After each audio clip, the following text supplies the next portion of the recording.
Turning overseas, and the wife of the late Russian opposition figure Alexei Navalny claims her husband was poisoned by the Kremlin.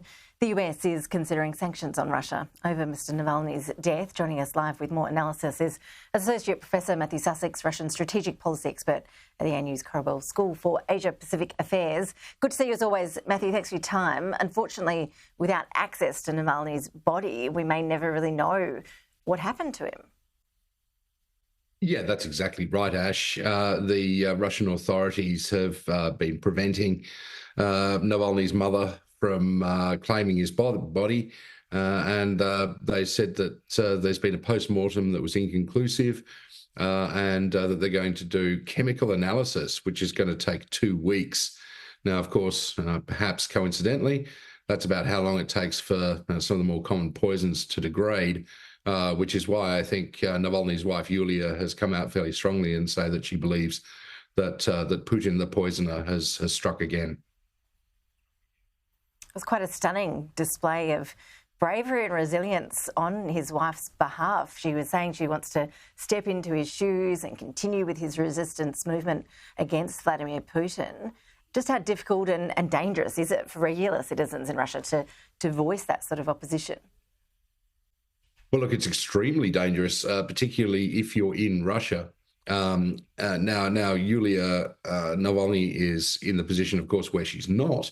She's overseas, but that's been no barrier to Russian military intelligence sort of reaching out and touching in nasty ways people who are dissidents of the Russian Federation.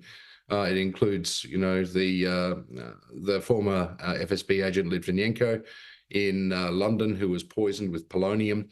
It includes the Skripals, who were poisoned with a fourth-generation chemical weapon.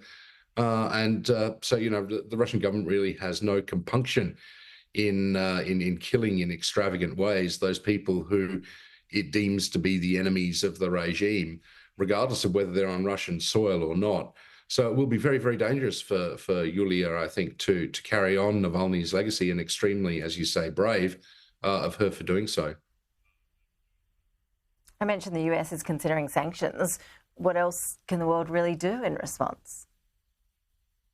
Well, look, that's a really, really difficult question, because Russia is one of the most sanctioned countries in the world now. It's more or less equivalent to North Korea.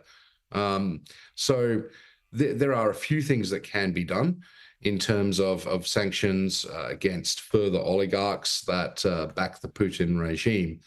And there have been some other suggestions about some more creative things. So, for instance, European countries and the United States, and possibly others as well, just simply refusing to do any business whatsoever with Russian law enforcement, effectively saying that law enforcement is a tool of the Putin regime and doesn't act according to the principles of law.